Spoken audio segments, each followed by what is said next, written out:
नमस्कार दोस्तों, आज आपका फिर से स्वागत है हमारे इस YouTube channel the way to IAS में। फ्रेंड्स, आज हम एक आयरन लेडी की बात करने जा रहे हैं।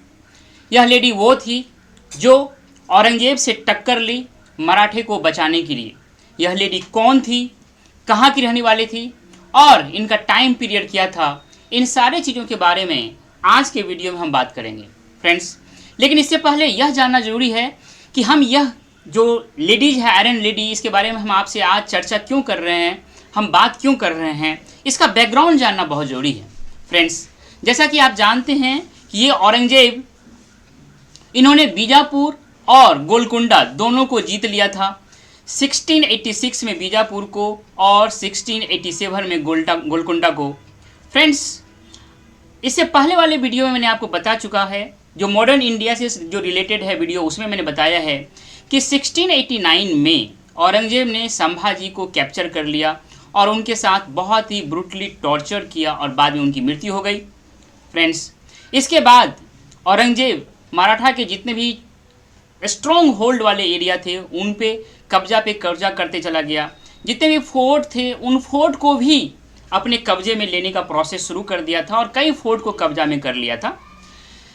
संभाजी के बाद 19 साल का राजा राम, जो कि शिवाजी के दूसरे पुत्र थे और संभाजी के भाई थे, यंगर थे, इन्होंने थर्ड छत्रपति जो एम्पायर होता है मराठा का, उसके तीसरे छत्रपति के रूप में इन्होंने राजगद्दी को संभाला था। इन्होंने 1689 से लेकर के 1700 अर्थात 11 साल तक शासन किया। जब इन पर बहुत ज़्यादा प्रेशर था औरंगजेब का, तो इन्होंने यह डिसाइड किया था कि इनको माइग्रेट कर जाना चाहिए। कहाँ? तो जंजी एक फोर्ट है जो कि बहुत साउथ में है, डीप साउथ में है, वहाँ पे जाना चाहिए, जो कि बहुत ही शक्तिशाली फोर्ट था। ऐसा माना जाता था कि इस फोर्ट पे कब्जा करना आसान नहीं है। तो इनके दिमाग में ये था कि जिंदा रहना बहुत ज़रूरी है, जिंदा रहेंगे तभी संघर्ष को जारी रख पाएंगे। इसीलिए इन्होंने यह डिसाइड किया था कि ये जो एरिया है जहाँ पे अभी इनका रायगढ़ वाला किला का जो एरिया है, वहाँ से इसको माइग्रेट करके जिंजी जाना है फ्रेंड्स। लेकिन यहाँ जाने के क्रम में लगभग 1000 किलोमीटर्स टेरिटरी, जो कि मुगल का टेरिटरी था, उनको क्रॉस करना पड़ेगा। ये खतरे से खाली नहीं था। इन्होंने इसी चीज़ों को ध्यान में रखते हुए एक आयरन लेडी थी जिनका नाम था रानी चिन्नम्मा, उनसे शेल्टर और पैसेज, संरक्षण और रास्ता मांगा फ्रेंड्स। इसको एक मैप के थ्रू देखते हैं। ये जो आपको पिक्चर दिख रहा है, ये ग्रीन कलर का, ये मुगल एम्पायर का एरिया था। ये जो आपका गोलकुंडा वाला एरिया दिख रहा है, ये सारे गोलकुंडा और ये स्टेट ऑफ बीजापुर। ये पर्पल कलर का जो है, ये सारे बीजापुर का पार्ट है। इन दोनों को कब्जा करने के बाद ये जो पूरा एरिया है, ये अब मुगल का एरिया हो गया। ये जो पूरा आप देख रहे हैं, ये सारे मुगल के एरिया हो गया। इसका मतलब ये पूरे एरिया मुगल का हो गया, यहाँ से यहाँ तक। अब इस मैप में देखिए, ये वाला जो पार्ट आपको दिख रहा है, ये मराठा एम्पायर का एरिया है। यहाँ से इनको कहाँ जाना है? तो जिंजी जाना है। ये वाला पार्ट जिंजी जाना है। इस जिंजी बहुत ही इम्पोर्टेंट एरिया, यहाँ पे एक फोर्ट, बहुत ही इम्पोर्टेंट, बहुत ही शक्तिशाली फोर्ट, यहाँ पे आकर के अपने आप को सुरक्षित रखना है।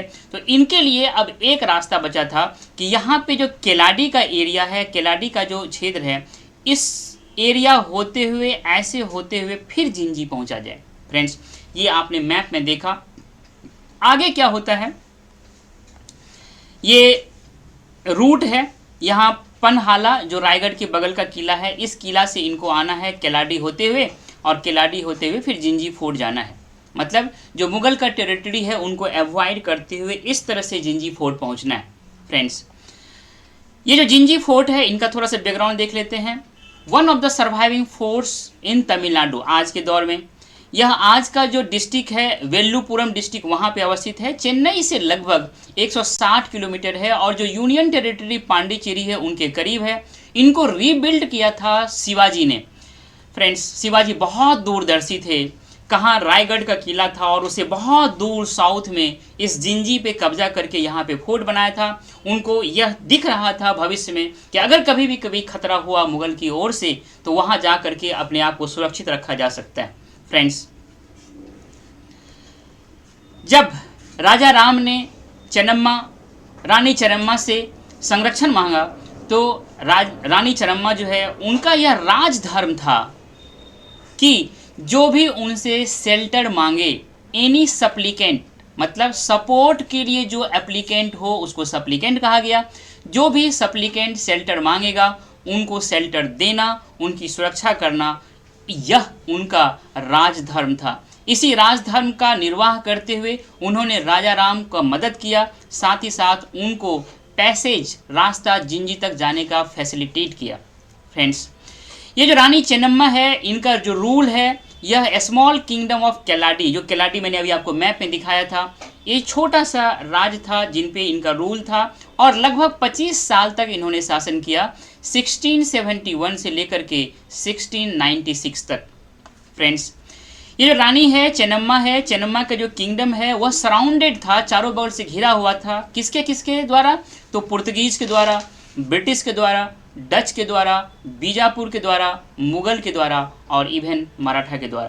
फ्रेंड्स, इस सारे जो पड़ोसी राज थे इनके साथ कभी न कभी इनका विरोध रहा है, कई बार इनसे युद्ध हुआ है। इन सारे चीज़ों को इन्होंने बहुत ही अच्छी तरह से डील किया, सारे पावर के साथ इनका डीलिंग रहा। इन्होंने अपना जो किंगडम है उनको बहुत ही ज़्यादा प्रॉस्पेरस किया। इन्होंने अपने फॉरेन ट्रेड जो है उनको बढ़ाया और बहुत ही रिच स्टेट बनाया। इसी फॉरेन ट्रेड के कारण पुर्तगीज़ इनको द पेपर क्वीन और रिने दे पेमेंटा, ये जो पुर्तगीज टर्मोलॉजी है, इनके नाम से जाना जाता था पुर्तगीज के लैंग्वेज में। फ्रेंड्स, ये सारे इनके जो है एडमिनिस्ट्रेटिव और जो मिलिट्री पावर है यह दिखाता है कि यह कितने अच्छे तरह से जो डिप्लोमेसी है, जो फॉरेन रिलेशंस है, जो मिलिट्री है, इन सारे चीज़ों को बहुत ही आसानी से, बहुत ही माइन्यूटली, बहुत ही प्लानिंग के साथ इन सारे चीज़ों को डील कर रही थी। फ्रेंड्स, जो चेन्नम्मा है उनको जो याद किया जाता है आज, वह किया जाता है क्योंकि quixotic act of courage and principle, मतलब यह बहुत ही अद्भुत विलक्षण साहस और प्रिंसिपल मतलब सिद्धांत के लिए जानी जाती है। इसी साहस और इसी सिद्धांत के बल पे इन्होंने आलमगीर का जो क्रोध है उस क्रोध का सामना किया। क्यों? क्योंकि इन्होंने राजा राम को राजधर्म का प्रवाह करते हुए, राजधर्म का निर्वाह करते हुए उनको संरक्षण दिया था।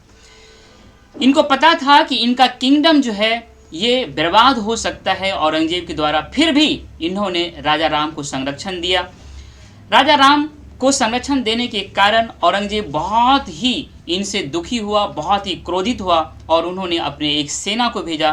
किनके कमांड में? तो जानिसार खान के कमांड में, ताकि ये जो केलाडी राज है इनके ज़्यादा से ज़्यादा भूभाग पर कब्जा किया जा सके और राजा राम को कैप्चर किया जा सके। इनकी फौज बहुत बड़े डेंस फॉरेस्ट होते हुए केलाडी पहुंचने की कोशिश कर रहा था। यहीं पे एक खेल हुआ जिसको हमें समझना होगा। खेल क्या हुआ? इस खेल को समझने से पहले आप इस स्टेटमेंट को ध्यान से सुनिए कि जो रसिया है इनका जो ग्रेटेस्ट जनरल है, जो कि जब भी विपरीत परिस्थिति रसिया के सम्राट को सुरक्षित कर रखने के लिए हुआ है, तब उनको सेवियर के रूप में बचाने के लिए कोई अगर आया तो वो वहाँ का वेदर आया, खास करके विंटर सीजन। ये जो विंटर सीजन है रसिया के लिए एक सेवियर के रूप में हमेशा आया है। चाहे वो सेकेंड वर्ल्ड वॉर के समय जो हिटलर ने अटैक किया था, उस समय भी विंटर के वेदर ने जो हिटलर का फौज था उनको बुरी तरह से प्रभावित किया था। वो लोग जो है मरना शुरू हो गया था। ठीक इसी तरह से भारत में भी जो मॉनसून है या जो क्लाइमेट है, यह भी भारत को एक तरह से सेवियर के रूप में आकर के भारत को बचाता रहा है। जब जब भारत पे विदेशी आक्रमण हुआ है, चाहे अलेक्जेंडर का जो आक्रमण हुआ था उस समय में उनको जो पीछे धकेलने का काम किया था, इसी लगातार जो मॉनसून का रेन हो रहा था उनके कारण हुआ था। इस मॉनसून रेन में जो बहुत सारे कीड़े मकोड़े होते थे, इन्होंने उसके सेना को काटा था, उनको मारा था, बहुत सारे सांप डसा था। जो अलेक्जेंडर का आर्मीज था उनको पूरे शरीर में पेन होता था, फीवर होता था। इसी कारण से अलेक्जेंडर का जो आर्मी है वो आगे बढ़ने से मना कर दिया था।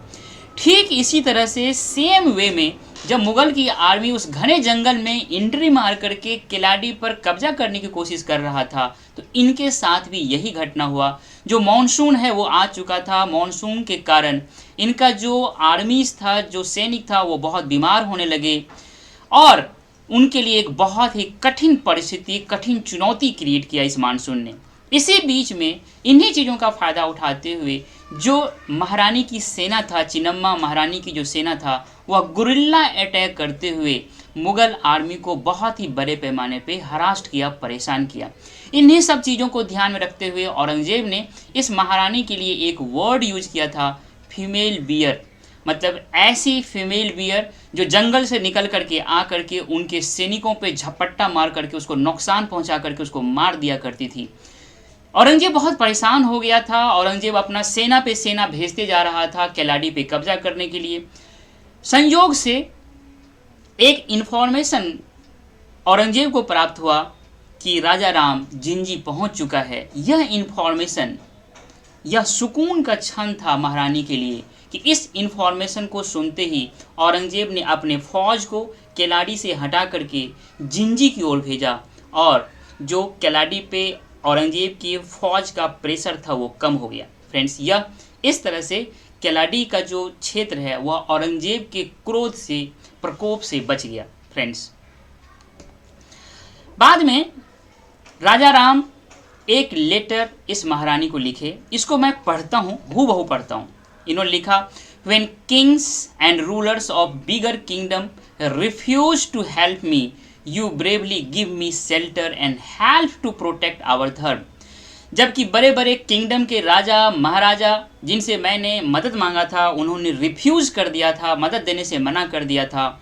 उस समय में आपने मुझे शेल्टर दिया, आपने मुझे आश्रय दिया और आपने मुझे मेरे धर्म को प्रोटेक्ट करने में जो आपने मदद किया। I can never forget this bravery. मैं आपकी इस बहादुरी को कभी नहीं भूल सकता और आपके जेनरसिटी को भी कभी नहीं भूल सकता। May goddess Bhavani give you all happiness.